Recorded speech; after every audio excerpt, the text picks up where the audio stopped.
We are creating a 65% hydration pizza dough with just 4 ingredients: flour, water, salt, and yeast.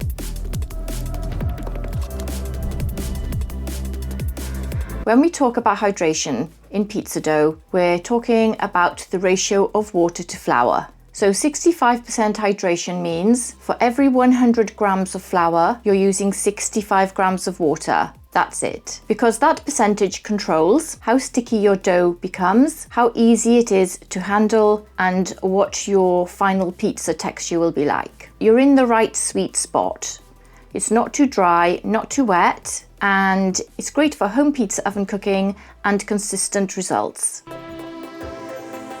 This recipe uses 500 grams of pizza flour. A good 00 pizza flour will give you the strength you need, the elasticity, and a better rise. And the water brings everything together.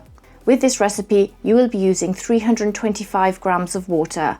So already we have 500 grams of flour and 325 grams of water.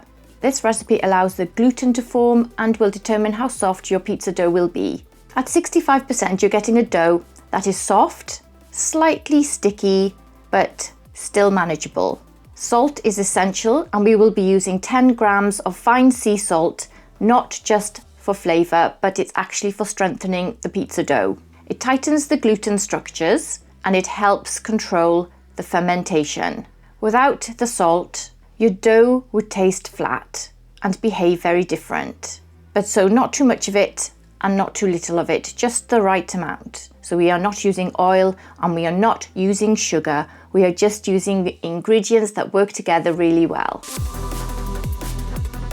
So the process is that we add the salt to 200 grams of the water and then add the yeast to the 125 grams of water and dissolve them separately. That will make up the 325 grams of water. I like to keep the salt and the yeast apart for a reason, and that's why I dissolve them separately in the water. Basically because the salt, I feel, attacks the yeast. I've heard it happen with my own salt. It fizzles the yeast. So you can hear the yeast fizzling, and that's it attacking it. Now, there is a lot of debate on this, whether the salt actually attacks the yeast. In my opinion, it does. I have seen it fizzle and heard it fizzle, and it means that my yeast will not work as well in my dough. I don't even want to consider that as an option, so I keep them completely separate. I dissolve them separately. When I put them in my mixing bowl, which is my bread maker, I keep them separate until the last minute. I quickly mix them together with a spoon, with the flour, and then that's fine. Separately until then. Just use 1 to 2 grams of yeast. The amount depends on your climate and how long you're going to proof your pizza dough for. I add all the ingredients to my bread maker, but you can knead this dough in any way you fancy, such as by hand or in a mixer bowl. I personally prefer using my bread maker for this, as it also gives the dough a very quick proof. This allows me to use it immediately. When it's kneaded, it should come together in one big soft ball.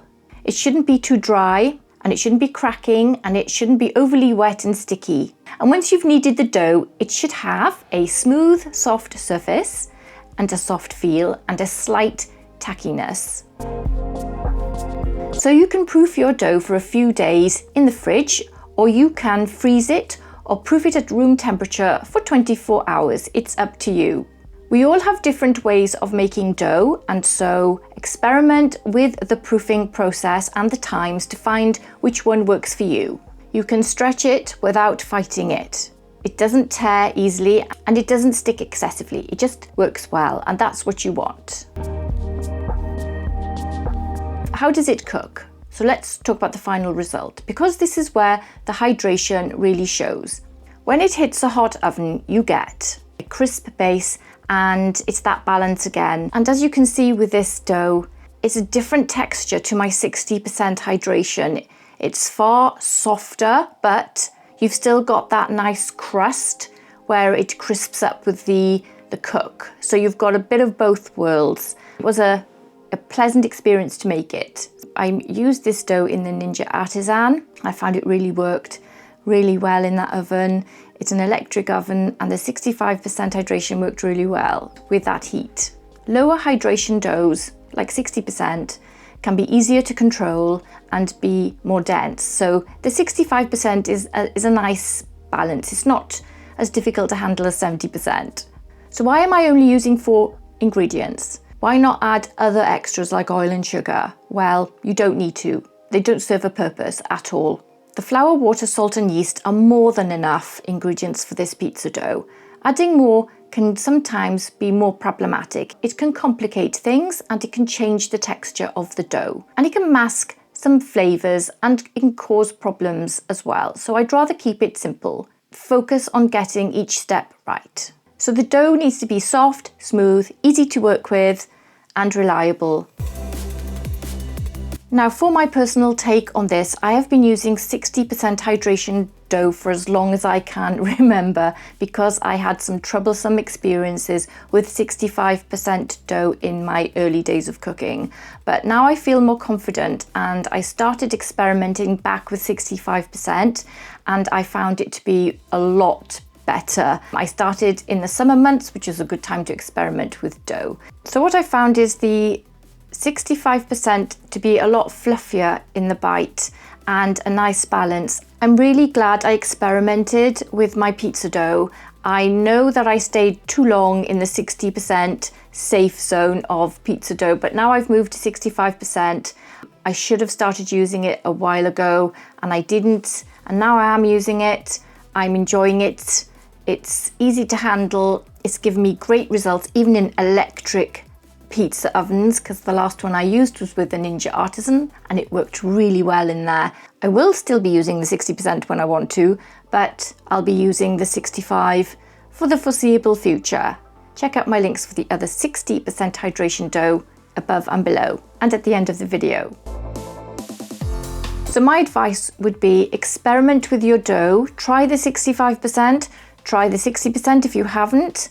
Yes, you can do 63%.